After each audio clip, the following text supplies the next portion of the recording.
Muito feliz de estar aqui hoje fazendo essa live com vocês. Antes da gente começar, eu queria, na verdade, expor o motivo. Por que a gente está aqui conversando, né? E uma seguidora hoje falou assim comigo: doutor, você é tão disponível, você é tão acessível, por que você fala tanto com a gente, interage tanto? Eu falei: gente, eu respondo todo mundo, eu interajo com todo mundo exatamente porque eu estou aqui por vocês, né? Se eu estou aqui hoje conversando, esse é o movimento Instagram, e se isso faz da minha profissão hoje, é por vocês que estão comigo, me seguindo e me acompanhando. Então, nada mais justo do que eu estar aqui hoje nessa live para vocês, para a gente poder tirar as dúvidas, né, ao longo de todo esse meu trabalho. Quem perguntou aí o tema é livre, na verdade, tirar dúvidas, né? Quem não teve ainda a oportunidade de passar em consulta, né? Quem não teve ainda a oportunidade de estar comigo, aqueles que ainda não interagiram nos comentários, nos directs, sabe que eu respondo todo mundo. Eu abri, né, uma caixa de perguntas para que eu possa responder ao vivo aqui hoje. Eu tirei print aqui de todas as perguntas que chegaram, então eu vou começar por elas. E aí a gente vai falando dos temas, né, entre todos esses que eu posto aqui no Instagram, que são os temas que eu atuo no meu consultório, no meu atendimento por telemedicina, os temas que eu estudo, que eu abordo, que eu julgo importante ser para vocês e que acabam ajudando vocês no dia a dia em busca de vida saudável, né? E claro, não vai ter jeito de fugir do assunto de Covid também, porque veio muita pergunta aqui, acabou que eu sou um médico responsável, né, por esse tratamento da Covid, pelo acompanhamento, então também vou responder algumas perguntas e do pós-Covid também. Então vamos lá. O assunto vai ser variado, a gente vai pular de assunto em assunto dentro das perguntas que chegaram.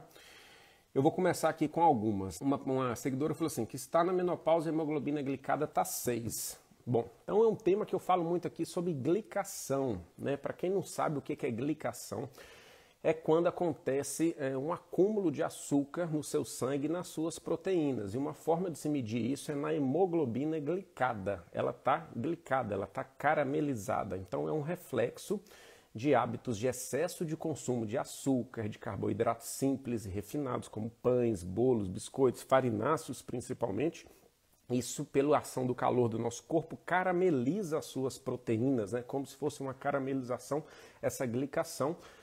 E uma forma de ver isso é através da hemoglobina glicada e carameliza outras proteínas também. Carameliza as proteínas, né, glica as proteínas que transportam o colesterol, como o LDL colesterol, né, a lipoproteína e diversas outras proteínas. E quando essa proteína está glicada, ela perde a sua função. Então a hemoglobina glicada não consegue transportar o oxigênio.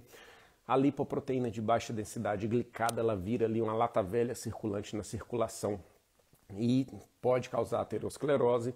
Então, isso é o gatilho para a maioria, para não falar todas, das doenças crônicas degenerativas que nos acometem com o passar do tempo, com o envelhecimento. Então, para resolver glicação, e ela é gatilho para inflamação, para oxidação, para distúrbio mitocondrial, que é o denominador comum das maiores doenças degenerativas crônicas que nos acometem, todo paciente que desenvolve uma doença crônica degenerativa ao longo de um processo de envelhecimento, ele está inflamado. E quem é o grande gatilho dessa inflamação é a glicação, que é isso que eu acabei de explicar. Como resolver isso, gente? Primeiro, na boca, tire o máximo, né, o consumo de açúcar, de carboidrato simples refinado, de farináceo puro na sua dieta, na sua alimentação ali, né, no dia a dia. Comece a praticar atividade física, principalmente atividade física de musculação, que vai ajudar muito a abrir esses canais para que isso desglique. 5,7 é o limite, o ideal é disso para baixo, 5,5, 5,4. Aí você não está tão glicado. Então, existem suplementos desglicantes. Eu até postei aí no feed, a berberina, um grande desglicante. Tem outros, né? O glicoxil, a banaba leaf, o bitter melon, que é o melão de São Caetano. A gente pode fazer fórmulas combinadas ou de acordo com a capacidade financeira do paciente de comprar uma ou outra. Então a gente vai definindo isso. Mas antes de pensar só no suplemento, você tem que mudar os seus hábitos. Desglicar é fundamental, não glicar é fundamental para não inflamar, para não oxidar, para não ter disfunção mitocondrial e para não adoecer. A maior parte das coisas que eu vou falar aqui, eu não vou nem repetir isso de novo, tem post no feed a respeito disso tudo. Então, gente, quem ainda não navegou, sai da preguiça, navegue aí no feed. Tem muita coisa nos destaques dos stories também, eu sempre deixo muita informação salva para vocês, certo? Então, sobre glicação está respondido. Olha essa daqui, como um bom mineiro, você recomenda ingestão de queijo, leite e derivados? Quem me segue, quem já é paciente, sabe dessa resposta. Claro que não. Leite é o alimento perfeito da teta da vaca para o bezerro. O leite tem caseína, que é altamente inflamatório para o nosso intestino, para o nosso endotélio. Tem a lactose, que a maior parte das pessoas, principalmente adultos, tá? Já não produz tanta enzima para degradar essa lactose e vai causar desbiose intestinal. Então, leite de vaca não é um alimento saudável para ser humano, ponto, tá? Isso aí, doa quem doer, tá? Não serve. Exceto do leite, manteiga, de preferência manteiga mais pura, né, mais limpa, mais clarificada, a própria ghee. Queijo curado, o queijo maturado. Então tem várias opções de queijo curado que quando ele passa por esse processo de maturação, a caseína e a lactose vão sendo degradadas e esse queijo fica mais fácil, né, de ser digerido e não causar tanto problema, tá certo? Então leite de vaca é esse o tema aí que eu falei. Outra pergunta aqui sobre magnésio, eu falo muito sobre magnésio. Melhor magnésio para quem tem cálculo renal. Isso é um ponto muito importante, tá, gente? Quem é paciente que tem ureterolitíase, nefrolitíase, tem a predisposição de formar cálculo na urina, o magnésio é um suplemento indispensável, porque ele vai diminuir a precipitação desses cálculos urinários. Então, qualquer magnésio, né?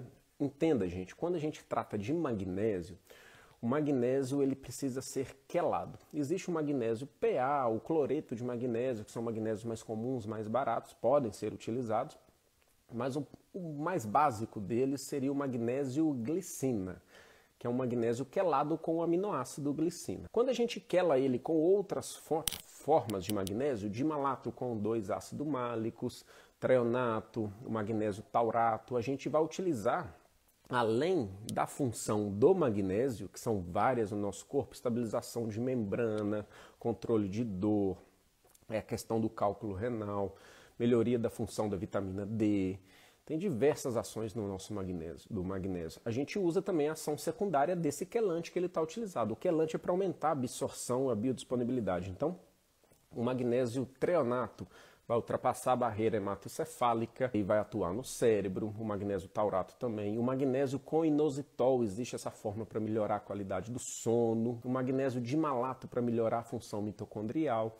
Então a gente usa a função do magnésio e mais do quelante e você tem ali um benefício. Lembrando que quando você tem ali 500 mg de magnésio dimalato, ele vem o ácido málico e vem o magnésio. Nem sempre aqueles 500 mg não é de magnésio puro, então você pode aumentar a quantidade de ingesta e de mistura desses magnésios para ter bons efeitos. Próximo print aqui que eu dei de tela, vamos lá. Doutor, fale a respeito da natoquinase e seus benefícios. Essa pergunta é muito boa. A natoquinase, ela é um suplemento derivado do natô, que é a soja fermentada. E já que a gente está tocando no assunto soja, soja também, assim como o leite, não é um alimento saudável.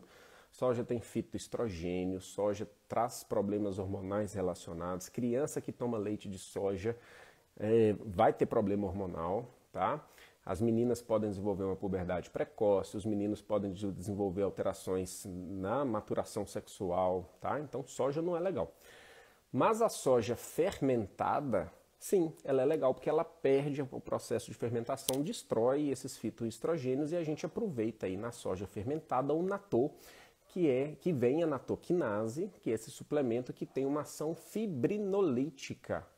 É quase um anticoagulante, mas não é um anticoagulante. Ele mantém o seu sangue numa capacidade anticoagulante, com mais capacidade de quebrar fibrina, de fibrinólise. Tá? Então, atua como proteção nesses estágios pró-coagulantes, como num pós-Covid. Eu uso muito natoquinase no pós-Covid, pacientes que estão com dímero alterado, com fibrinogênio alterado, que fizeram uso de anticoagulante, de enoxaparina, durante a Covid aguda, a gente pode manter a natoquinase aí, é muito interessante. Tem que tomar cuidado, porque não pode associar com outros anticoagulantes, com AS, com xarelto, com etc., porque senão o paciente tem risco de sangramento. Então, é fundamental, é um suplemento bem legal, pode ser associado com o piquenogenol, com o ômega 3, para poder aumentar essa chance, né, essa capacidade de evitar trombos em pacientes susceptíveis e com risco muito menor de causar hemorragia. Então eu gosto muito da natoquinase, aprendi a usar e faço uso dela nos meus pacientes. Me perguntaram a respeito de glutamina e creatina. Então vamos lá, vamos tirar as dúvidas, né, esclarecer. Glutamina, tem até uma pergunta que veio depois sobre glutamina, sobre relação com câncer e tudo, eu vou reunir tudo aqui. Glutamina e creatina são 2 aminoácidos, eu gosto muito de utilizá-los na suplementação. Creatina é um aminoácido que a gente deve utilizar ele para diversas funções. As principais são ganho de massa muscular, hipertrofia, aumento do volume muscular, melhoria da força e da capacidade física na musculação. E a creatina tem algumas características. Primeiro, o ideal dela ser tomada é num ambiente insulinêmico, ou seja, quando você está com a insulina alta após uma alimentação, para que ela faça a sua função de entrar no músculo e de trazer coisa para dentro do músculo para o músculo crescer. Então, creatina deve ser tomada com alimentação. Junto com um carboidrato bom, num pré ou num pós-treino, junto com um whey protein num pré ou num pós-treino, que o whey também eleva, né, a insulina e faz essa resposta insulinêmica positiva. Então a creatina, o ideal é nesse sentido. Glutamina é outro aminoácido. Só para terminar da creatina, além dessa função muscular, a gente tem estudos muito bons da creatina mostrando neuroproteção, principalmente em mulheres após a menopausa. É fundamental o uso da creatina em mulheres pós-menopausa, tá?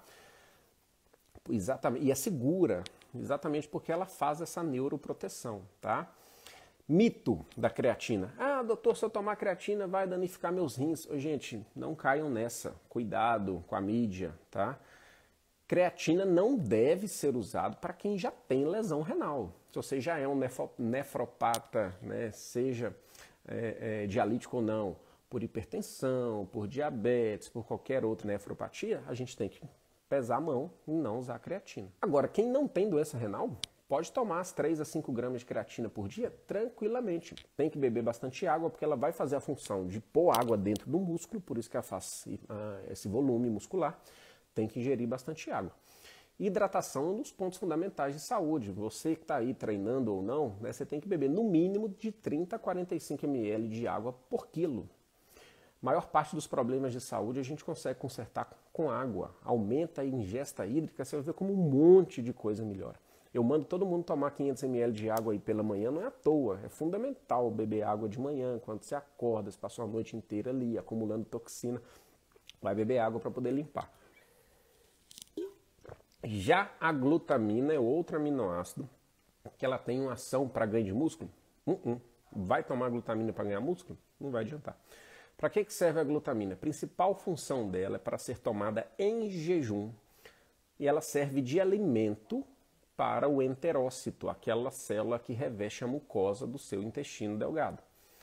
Então, se você tem um intestino atrófico, que não está absorvendo bem, com muita diarreia, não está absorvendo bem os alimentos, está saindo alimento nas fezes, você faz um exame coprológico funcional e você vê algumas alterações, às vezes o caminho é usar a glutamina de manhã em jejum para essa célula intestinal crescer, funcionar e executar a sua função, né, de barreira intestinal. Por isso que ela tem uma ação na imunidade. Quando o seu intestino está com as células distróficas, atróficas, hiperpermeável, perdeu a barreira, né, a conexão entre essas células, as tight junctions, isso se perde por alimentação industrializada, excesso de consumo de glúten, excesso de consumo de lácteos, né, um intestino mal cuidado. Você tem ali o intestino hiperpermeável, passa coisa que não deveria passar do intestino para a corrente sanguínea, dispara o seu sistema imunológico, aí você tem doença autoimune, você tem tiroidite de Hashimoto, você tem um monte de coisa que não deveria aparecer por conta do intestino. A gente tem que sempre olhar para o intestino. Então a glutamina ela vai atuar melhorando essa barreira intestinal. Ponto da glutamina, não deve ser utilizada para paciente oncológico, porque aquele que tem câncer, o câncer gosta de quê? Açúcar. Quem tem câncer não deve comer açúcar, não deve comer carboidrato simples refinado. Gente, eu já vi isso na minha época de residência de cirurgia. Você está com câncer aí, tal, come um sorvetinho, tal. Gente, não pode fazer isso, né? Então, o açúcar é amigo do câncer e inimigo do paciente. Ele alimenta o câncer, tá? Por isso que a gente usa dieta cetogênica, livre de carboidrato, rica em gordura e com um pouco de proteína para melhorar esses pacientes oncológicos. Então, eu fiz esse link aí, mas além do açúcar, o câncer gosta também de glutamina. Então, para paciente oncológico que tem câncer ativo, não pode se usar glutamina, tá? Exatamente por conta disso, do metabolismo oncológico. Quem já teve, está curado, a gente pode até pesar a mão nisso e tudo, mas tem que ter uma avaliação muito próxima, né? Muito peculiar para isso. Ó, chegou pergunta de hormônio aqui. Progesterona transdérmica funciona, é melhor que via oral? Essa pergunta é excelente. Formas de fazer suplementação, terapia de reposição hormonal, tá? É fundamental a gente saber fazer isso, porque se fizer bem feito, com indicação para paciente que precisa mesmo, que está com fenômenos, com sintomas de climatério, ou da menopausa, ou da pós-menopausa, com LH e FSH estourado lá em cima, já com estradiol baixo, a gente faz a avaliação laboratorial e clínica, indica. Pontos. Estradiol nunca, jamais se faz, igual a gente vê aí para todo canto, colegas fazendo, terapia de reposição hormonal com estradiol por via oral. Ponto. Não faz isso. Isso é um crime, não pode fazer. Estradiol sempre transdérmico e também tem implante, né? Eu não trabalho com implante, tem colegas sensacionais que sabem trabalhar bem com implante e funciona muito bem. Eu uso estradiol nas minhas pacientes por via transdérmica, doses combinadas de estriol com estradiol, na maior parte delas, doses fisiológicas, começo com dose pequena, via transdérmica pela manhã. E a progesterona? Progesterona, nunca vou usar progestágeno, que é a progesterona sintética modificada. Progesterona, vou usar progesterona, que a gente chama de bioidêntica, mas é progesterona. Pode ser por via oral, óvulo vaginal, o Trogestan que está aí no mercado é uma progesterona oral bioidêntica.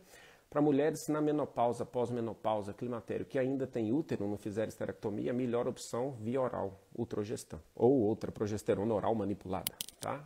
Para aquelas que já tiraram o útero, a gente pode usar via transdérmica, é super seguro e funciona muito bem também. E tem outras indicações do uso da progesterona transdérmica para mioma, para endometriose, a gente pode utilizar também com doses adequadas. Não tem uma melhor que a outra, tem as duas que a gente pode usar e individualizar para cada paciente de acordo com a condição clínica de cada um, com os exames laboratoriais, com a história cronológica do ciclo menstrual, para melhorar sintomas, tá?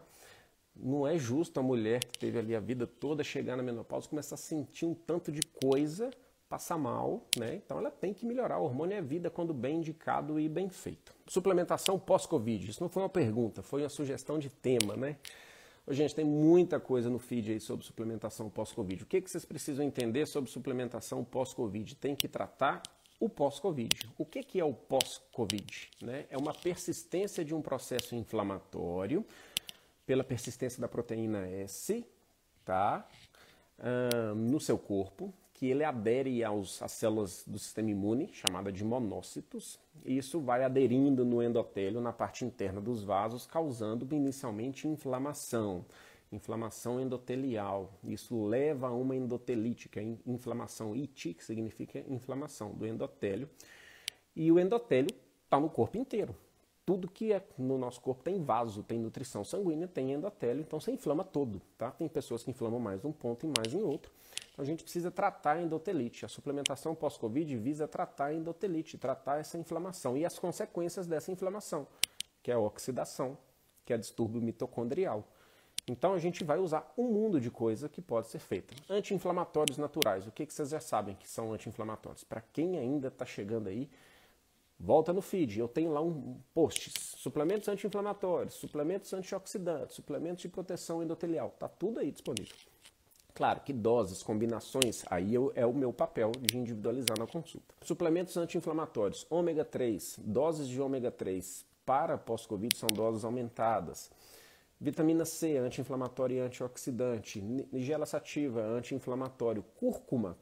Curcumina, né, que é a sua forma ativa, associada a piperina e gengibre para poder aumentar a biodisponibilidade e absorção. Excelente anti-inflamatório. E aí a gente vai desinflamando os pacientes. Ácido alfa-lipóico pode ser utilizado, deve ser utilizado. Eu mesmo tomei até na veia. E aí vai desoxidar o efeito dessa inflamação. E a gente pode utilizar quercetina, astaxantina, super antioxidante, muitas vezes mais antioxidante do que a vitamina C. Vitamina C também é antioxidante. NAC, uma das mães do antioxidantes, porque ela vai estimular um sistema nosso, natural próprio, que é estimular a glutationa, né? Vários sistemas antioxidantes, né? Principalmente a glutationa. Tem a superóxido desmutase, a glutationa, a gente tem 3 grandes sistemas antioxidantes no nosso corpo. E o NAC é fundamental para estimular isso. O que mais de antioxidante que a gente pode usar? Oxyberry, que são compostos à base, né, das berries, também tem grande ação antioxidante. Então, a gente vai trabalhando, né, de acordo com os fenômenos que o paciente apresenta, com as alterações laboratoriais, com as queixas, a suplementação pós-Covid. E até chegar na disfunção mitocondrial, né, porque uma coisa vai levando a outra. Fadiga, cansaço, alteração cognitiva, cérebro e coração precisa muito de mitocôndria, então a gente usa complexo B, B12, B9 na forma metil, coenzima Q10, PQQ, acetil L-carnitina, são B6, B2, são cofatores para as mitocôndrias funcionarem bem. A vitamina D, a Flávia falou aí, ó, o colega está falando, ela usa para tudo. Eu vou falar da vitamina D daqui a pouco, porque tem pergunta dela aqui. Vitamina D é imunomoduladora, ela é antioxidante, ela é anti-inflamatória, ela é neuroprotetora, ela é cardioprotetora, ela protege contra diabetes, ela melhora a função muscular. Por que ela tem essa ação? Já fazendo esse link aí, ó, já vamos pular para a vitamina D. A vitamina D é um hormônio D3, que a gente produz no nosso corpo. Tá? E ela tem todas essas ações. Então a gente tem que manter bons níveis de vitamina D, acima de 40, 50, 60, excelente, tá? E saber se essa vitamina D está funcionando. Não basta ter bom nível no sangue. Ela está funcionando? Como que eu vou saber se essa vitamina D está funcionando? Através do PTH. Foi uma dúvida que surgiu aí hoje. Até que eu postei, revisando a aula hoje, a aula sensacional da doutora Jéssica, que me convidou para dar aula na pós-graduação dela. A mega aula de vitamina D. E como que a gente sabe se a sua vitamina D que você está tomando, que ela está ali 80, 90, 70, 60 no sangue, se ela está ativa, o seu PTH ele tem que estar dentro da faixa de referência da normalidade do laboratório, mas mais próximo do nível inferior. Não pode estar suprimido, mas também não pode estar normal para cima. Tem que estar no quartil 1, 2, ali no primeiro, segundo quartil, próximo ao nível inferior. Por quê? Porque estando assim, eu sei que a vitamina D está entrando nos receptores de membrana, de núcleo e fazendo a sua ação. E ela também precisa de cofatores para funcionar. Isso aí que entra a medicina integrativa. Ela precisa de B2, ela precisa de magnésio, ela precisa de vitamina A, ela precisa da tireoide funcionando, ela precisa de K2-MK7, ela precisa de estradiol. Mulheres na menopausa suplementando vitamina D, às vezes não vão ter o bom funcionamento da vitamina D se está com estradiol baixo. A gente tem que corrigir tudo. Não tem como, eu sou especialista em vitamina D, só dou vitamina D. E o resto? Então, a gente tem que enxergar o indivíduo como um todo para saber, inclusive, usar vitamina D. Então, não basta só suplementar. Você tem que saber como usar e como interpretar isso. Olha outra pergunta aqui. Ômega 3 para toda a vida. Eu sempre falo, gente, nem tudo é para todos, tá? Tudo que eu posto aqui é informativo, não é prescrição, a prescrição é individualizada. Mas o ômega, se a gente for parar para pensar, né, eu falo assim de suplementações obrigatórias, ômega, D3, magnésio. Por que eu falo desses 3, assim, principalmente? Porque se a gente for analisar o ambiente que a gente vive, a forma que as pessoas comem, como as pessoas vivem, isso aqui vai estar sempre deficiente. Magnésio, porque o solo nosso é deficiente em magnésio. Onde que tem mais magnésio para a gente absorver na alimentação? Nos vegetais. Riquíssimo em magnésio. Só que os próprios vegetais estão pobres em magnésio, porque o solo brasileiro é pobre em magnésio. De onde vem o magnésio? O magnésio vem de solo vulcânico. Tem vulcão no Brasil? Não tem vulcão no Brasil. Então, o solo brasileiro é pobre em magnésio. Então, os vegetais que crescem no solo brasileiro são pobres em magnésio. Então, tem que suplementar magnésio para praticamente todo mundo. Ômega 3. Ômega 3 ele tem uma ação, inclusive nas membranas celulares do nosso corpo, de anti-inflamação, de proteção. Ele é um grande anti-inflamatório. Só que a gente vive hoje um descompasso na dieta de um excesso de ômega 6, que é pró-inflamatório e dispara a inflamação. E como vocês viram no início da live, inflamação é o gatilho para as doenças crônicas. Onde tem ômega 6? Óleo de soja, milho, girassol, canola, esses óleos de garrafa industrializados que fazem a comida de todo mundo, praticamente em todas as refeições, em todo lugar que você come. Excesso de consumo de óleos ômega 6 deprime, né, e vai ocupando lugar no seu corpo onde tinha que ter ômega 3, então você só vai conseguir melhorar isso fazendo suplementação de ômega 3, tá? Então, para a maioria das pessoas, sim, precisa de ômega 3. Para o resto da vida, provavelmente sim, a não ser que você tenha uma dieta rica em ômega 3. Peixes, tá? Vai comer peixe todo dia? Ninguém come peixe todo dia. Você come peixe todo dia? Peixe, né, de água fria, salmão, etc. Então, assim, tem que suplementar, né? Ninguém vai conseguir na dieta. Ah, linhaça tem uma parte ali do ômega 3, nem sempre chega até o final. Ovo caipira, às vezes tem ômega 3, mas, gente, suplemento. Eu, particularmente, eu não fico sem esses. Magnésio, ômega, D3 com enzima Q10 é o básico ali, cúrcuma às vezes, né? Então, a gente precisa disso. Então, provavelmente sim, ômega 3 para toda a vida. O ômega 3 é fundamental na gestação, na lactação. Gestante hoje que não toma dose adequada de ômega 3, tá? O que é dose adequada? O mínimo. Eu penso que é em torno aí de 2 a 3 gramas da soma de EPA e DHA por dia. É o mínimo de ômega 3 para se tomar no dia. A não ser que você já seja um paciente desinflamado, que você não consuma esses óleos, aí você pode diminuir um pouco essa dose. Ferritina, ó, mudando o assunto aqui, de ômega para ferro. Ferro, gente, tem também destaques aí nos stories sobre ferro. Gravei vídeo, gravei rios a respeito de ferro. Leiam lá. Ferritina 27 é anemia? Não. Vamos entender uma coisa. Anemia é diagnóstico de baixa hemoglobina. Mas nem por isso você não precisa suplementar. Vamos fazer uma comparação aqui, ó. Você vai pensar no dinheiro que você tem na carteira, no dinheiro que você tem na conta corrente e no dinheiro que você tem na poupança, no investimento. A hemoglobina que está ali no dia a dia, que você fala que é anemia quando ela está baixa, é o dinheiro que você tem na carteira. O ferro sérico que está ali sendo transportado é o dinheiro da conta corrente. E a ferritina é a poupança, ou seja, é a reserva. Tá? Mas é uma reserva que você vai nela várias vezes, atua nela várias vezes, você precisa dela. Para você ter anemia, você já tem que ter gasto tudo isso, da poupança e da conta corrente, a carteira está zerada. Aí você está com anemia.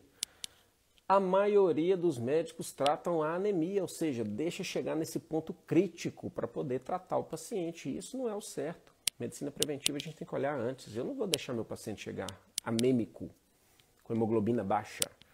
Por isso que eu olho a ferritina. Eu olho a ferritina. O ferro nem é bom no olhar, tá? Eu olho a ferritina. Então, ferritina é a reserva de ferro. O ideal da ferritina é acima de 75 e até 150, 120 em mulheres, 200 em homem. Ponto. Então, se está abaixo, você está com deficiência de ferro. Tá? Abaixo de 75, você está com deficiência de ferro. Sem ter anemia. Tem que tratar. Abaixo de 50, venoso, na veia. De 50 a 75 você avalia. Tá? Se o paciente tiver boa absorção de ferro, porque aí já entra outros pontos, a gente está falando agora de intestino. Para você absorver o ferro da dieta, da carne vermelha, dos vegetais verdes escuros, você tem que ter ótima acidez gástrica. A maioria do povo aí está tomando prazol da vida. Com prazol, né, longo prazo, usando prazol, diminui a acidez, né?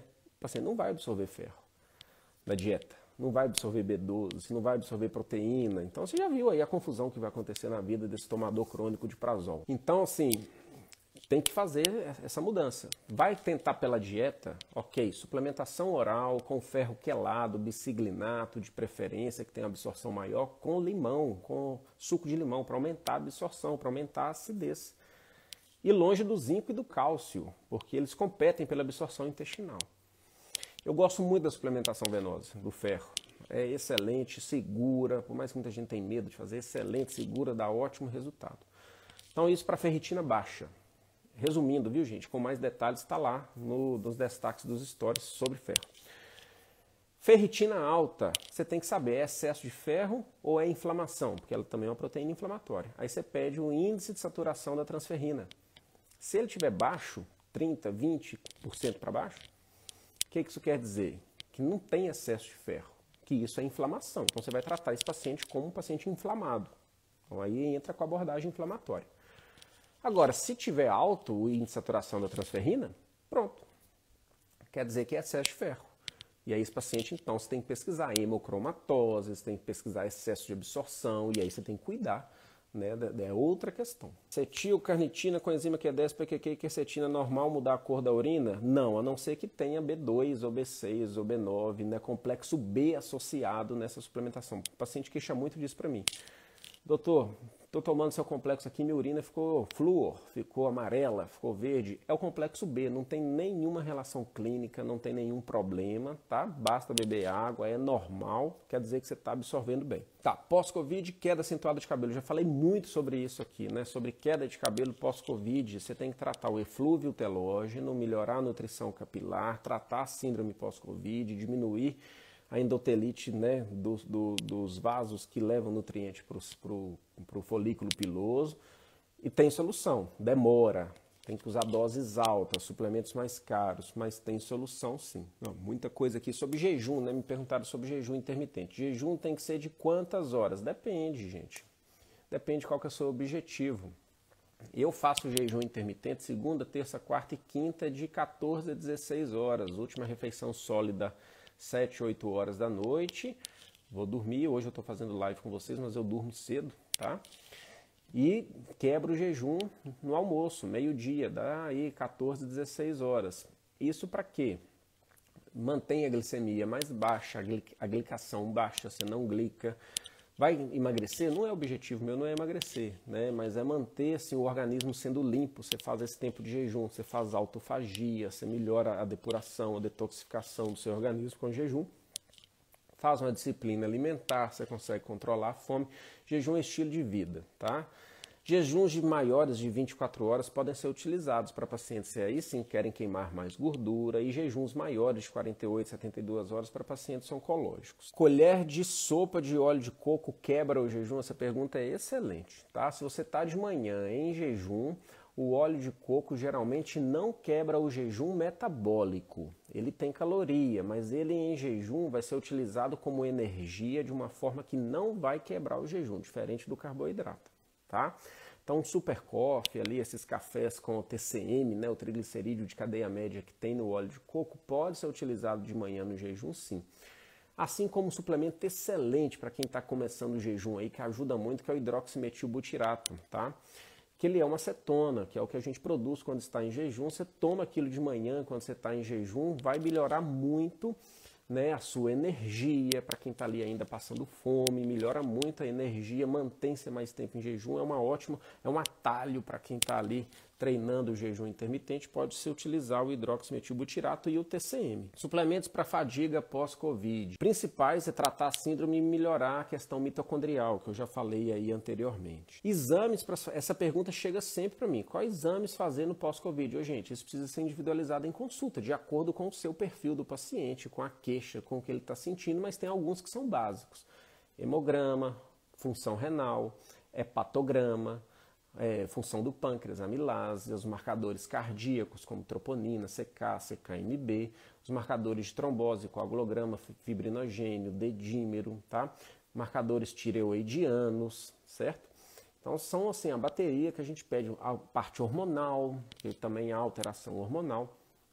Então é fundamental você ter uma individualização do seu médico com a sua queixa, mas tem que fazer exame pós-Covid, sim. Jejum intermitente e suplementação vai melhorar corpo inflamado. É uma das formas da gente desinflamar, sim. Principais suplementos para o climatério. Então, a mulher que está ali naquela fase de climatério pré-menopausa, ela vai precisar de alguma suplementação. Eu gosto muito de prímula, de borragem, do dindolmetano a gente pode utilizar. Da pomegranate, que é o extrato de romã, ele é legal ser utilizado. Do próprio oxyberry, ela é interessante. E pensar na terapia de reposição hormonal, como eu falei no início da live, bem feita, bem indicada, é muito bom, é muito bom para as mulheres, né? A resposta é excelente. Suplementação, comida e sono. Gente, isso aqui eu falo muito aqui, muito, tá? Hábitos de vida saudáveis. Antes de vocês pensarem só em gastar com suplementos, tem que pensar em acordar cedo, fazer o detox da manhã. Postei hoje aí o meu detox da manhã. Não é tomar suco verde, não. Detox da manhã é ir ao banheiro, é beber água, é raspar a língua e tirar as bactérias que estão ali fermentadas na base da sua língua antes de você começar a digerir alimento. É fazer meditação, é fazer oração, é fazer perdão e gratidão de manhã, que você faz detox da mente também. É tomar banho frio, tá? Para quem dá conta. É beber água de manhã. Isso já vai inferir no seu sono à noite. Eu falo que a arquiteta do seu sono é a forma que você acorda. Então, acordar de manhã no seu despertar natural, sem usar soneca, é fundamental, é excelente. Aí você vai vencendo seu dia ali logo pela manhã, 8 horas, 9 horas, quando você já começa a trabalhar, você já programou tudo, você já fez um monte de coisa, você já está energizado. Aí você vai fundo, trabalha, faz as funções do dia, de casa, de família, treina, faz atividade física e aí chegou a noite. Anoiteceu. Isso aqui que a gente está fazendo aqui hoje é totalmente contraindicado para um sono de qualidade, viu? Tanto que eu não faço live toda semana, porque já passou do horário de dormir. Mas enfim, deu o horário da noite, 7 horas da noite, você vai pensar em dormir, estimula seu corpo para dormir, tá? Desliga o máximo as luzes brancas, luzes diretas, luzes, então a partir da noite em casa, iluminação indireta, abajurzinho ali, luz para lá, luz para cá, sem luz clara. Desliga o frigorífico dentro da sua casa, prepara o ambiente para dormir, tá? Então, última refeição sólida 2, 3 horas antes de dormir. Isso é interessante, é fundamental. Depois você pode tomar alguma coisa, um colágeno à noite, imediatamente antes, mas o sólido mesmo, 2 a 3 horas antes de dormir, para você ter o processo digestivo. Evitar ao máximo telas. Isso aqui por isso que eu estou falando, isso que a gente está fazendo hoje não é legal para o sono, né? Porque a tela que está aqui ligada, a luz que está aqui ligada, estimula o seu cérebro a achar que é de dia e diminui a produção de melatonina. E aí usar suplementos para dormir. Magnésio, várias formas de magnésio, inositol, a taurina, o GABA, a niacinamida, a L-teanina, que é um aminoácido ótimo para ajudar no sono, a melatonina sublingual, óleo essencial de lavanda. O que vocês acham que eu vou fazer aqui para tentar melhorar meu sono depois desse estímulo todo? Estímulo cerebral aqui, falando, estudando, pensando, estímulo luminoso.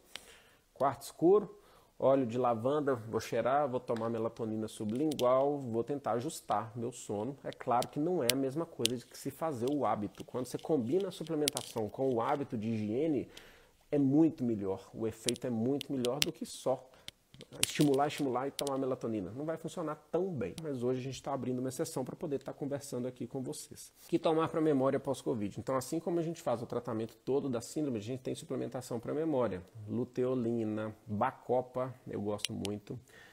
O Persina serrata é excelente. O próprio magnésio treonato. Fosfatidilcolina e fosfatidilserina. Então, a gente vai montando fórmulas aí que vai ajudando nessa questão da memória. Possível tratar o Parkinson com a medicina integrativa? Olha, tratar quer dizer cura, não, tá? Mas é possível melhorar a qualidade de vida do paciente parkinsoniano, diminuindo o uso e as doses dos remédios que trazem muitos efeitos colaterais e principalmente melhorando a motilidade, né, a qualidade desse paciente.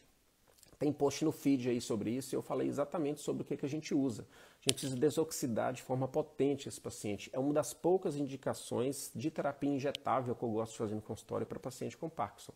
Ácido alfa-lipoico, NADH, L-glutationa, o próprio N-acetilcisteína tem ótima resposta com tomadas semanais para esse paciente. E claro, melhorando a dieta. Parkinson não pode comer, além de açúcar e carboidrato simples refinado, não pode comer glutamato monossódico.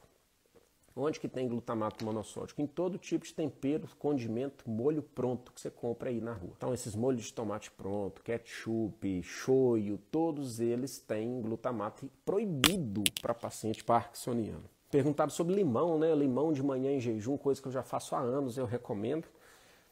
O limão de manhã em jejum, ele é um ácido, o limão é ácido e ele vai acidificar o seu estômago. O seu estômago gosta de trabalhar com ácido. Quanto mais ácido o seu estômago, melhor a produção enzimática, melhor a digestão, melhor o esvaziamento gástrico, menor é o refluxo, exatamente porque o estômago esvazia mais, tá?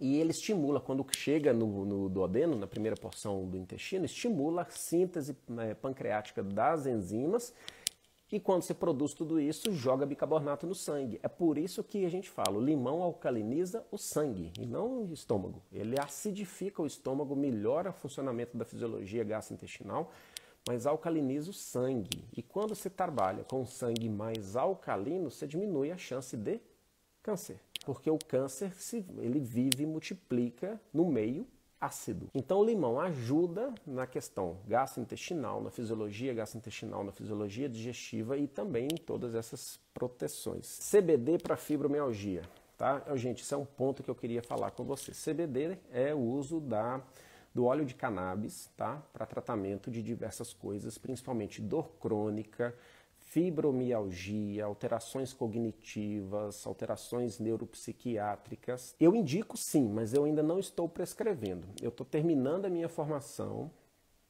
em prescrição de CBD. Nos próximos 15 dias eu estou terminando a minha capacitação e aí sim eu vou estar capacitado para poder prescrever para os pacientes indicados. Então, é sim uma terapia real, que precisa ser difundida e bem utilizada, assim como a parte do hormônio, bem utilizada para os pacientes. Como diferenciar dor de garganta normal para dor oriunda da Covid? Primeiro, diagnóstico clínico epidemiológico. Você teve contato com alguém positivo nos últimos dias? Isso é fundamental. Ter contato com alguém positivo, desenvolver sintoma, fecha o diagnóstico. Clínico epidemiológico. Teve contato, desenvolveu sintoma. Segundo, teste. Tem que fazer teste, não tem como diferenciar sem testar. Então tem que fazer teste. Por mais que os testes tenham falhas, a gente tem que fazer teste. No paciente sintomático, quando positivo, ele é válido.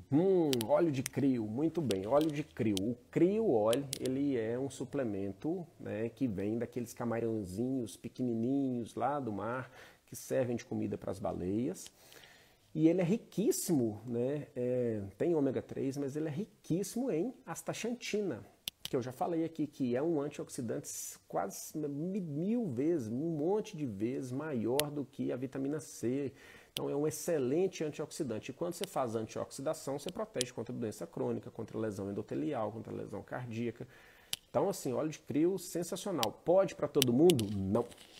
É de camarão, não é? E quem tem alergia a camarão, pode tomar crio? Não pode tomar crio. Eu tive uma paciente recente, né? A gente até conversou sobre isso. Alérgica a camarão, não falou na anamnese, eu passei crio, ela desenvolveu alergia, teve que tratar, mas hoje já está bem. Jejum intermitente e atividade física, tá? Eu recomendo sempre, tá em jejum, fazendo jejum intermitente, de preferência pela manhã, por que o ideal do jejum é de manhã? Não saltar o jantar, saltar o café da manhã. Porque é de manhã que seu cortisol aumenta, o hormônio contra-insulínico, e se você entupir de açúcar, você vai causar uma série de problemas no seu organismo.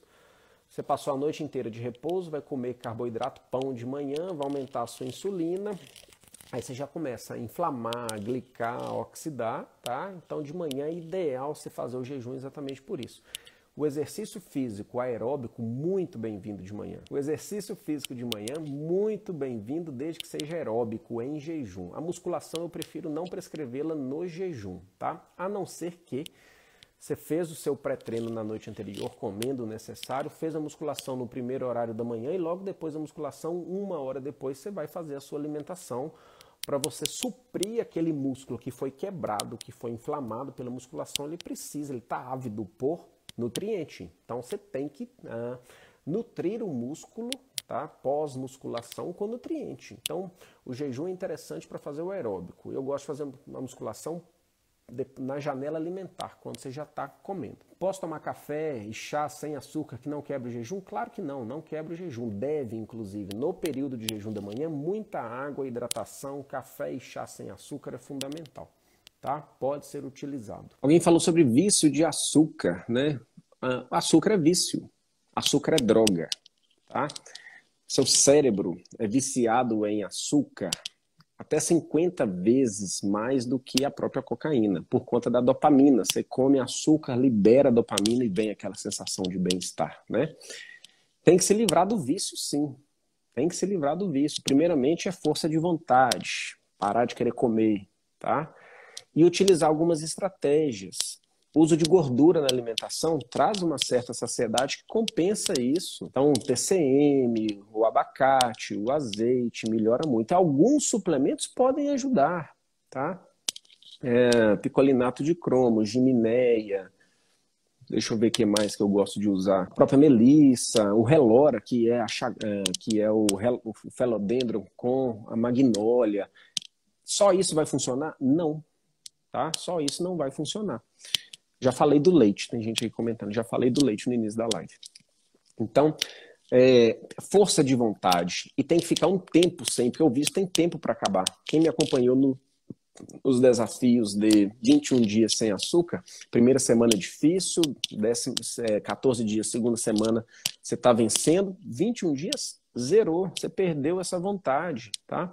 Adoçantes como xilitol, estévia, talmatina, eritritol podem ser utilizados para ajudar nessa questão do vício. Você vai comer um docinho ali à base de xilitol, ajuda, tá? Mas aos poucos você vai vencendo o vício, até você chegar no ponto de tomar um café sem açúcar. Isso é o mais importante. Então tem que vencer o vício, porque o açúcar é o vilão, é o grande problema, junto com os carboidratos simples e refinados, que vocês viram tudo aí que eu falei. É uma honra para mim, tá? Poder dar essas informações para vocês. Para quem precisar individualizar tudo isso, né, verificar exames, individualizar tratamento, fazer acompanhamento, que é exatamente o que eu faço, né, na minha profissão online ou no consultório, é acompanhar meus pacientes, tá? Eu estou aqui com vocês, ó, e eu tenho os meus pacientes, todos eu acompanho, tá? É fundamental fazer o acompanhamento, ó, meu WhatsApp aqui, ó, tudo é paciente, ó, tá? Então eu acompanho, me tem no bolso para poder falar comigo, tem um acompanhamento, né, dos exames, toda a necessidade desses pacientes estarem juntos, estarem sendo acompanhados. Não basta só prescrever e ir embora, tá? Eu acho que é um diferencial que eu tenho, exatamente que vocês estão em contato comigo, tá? Então eu faço esse trabalho no dia a dia, no consultório, na telemedicina. E tudo que eu passei aqui hoje, vou deixar salvo. Eu acho que eu consegui dar de presente isso para vocês que estão comigo, que me seguem, que me apoiam, que, né, compartilham comigo o dia a dia. Dar de presente essas informações, né, para que vocês possam absorver aí o máximo. Principalmente, gente, vamos abrir o jogo. Informação não é dose de suplemento, é mudança de estilo de vida. Isso vocês já podem começar já, hoje, amanhã. Então isso que é o mais importante, tá certo? Coloquem em prática. Tomem as rédeas da sua saúde. Parem de trilhar um caminho de doença, porque a doença está aí, ó, chegando, batendo na porta por conta dos seus hábitos, do que você come, do que você não come, do que você faz de atividade física, do que você não faz, do jeito que você dorme. A doença está batendo aí na porta e a doença vai chegar. Só que ela é totalmente prevenível. Mesmo com a genética. Quem tem, eu tenho a genética disso. A genética não manda nem 15% do seu resultado. A epigenética que controla isso e a gente controla a epigenética com a força dos hábitos saudáveis, tá certo? Tomem as rédeas da sua saúde, sejam cada um de vocês responsáveis pela sua saúde, porque isso aí vai fazer toda a diferença. Ninguém vai viver 200 anos, mas você vai viver a sua expectativa de vida com qualidade, com lucidez, sem limitação. Esse é o nosso objetivo, envelhecer sem adoecer e sem ficar limitado, tá? Beijo para vocês aí, fiquem com Deus. Compartilhem, gente, me ajuda aí, compartilha. Eu tô bloqueado, ninguém consegue me marcar nesse Instagram pelo trabalho que eu faço, né? Então, compartilhem, mandem para um monte de gente, me marca aí, né? Marquem pessoas nos comentários da live, quando a live ficar salva, para que chegue mais gente aqui para absorver informação comigo. Boa noite. Tchau, tchau.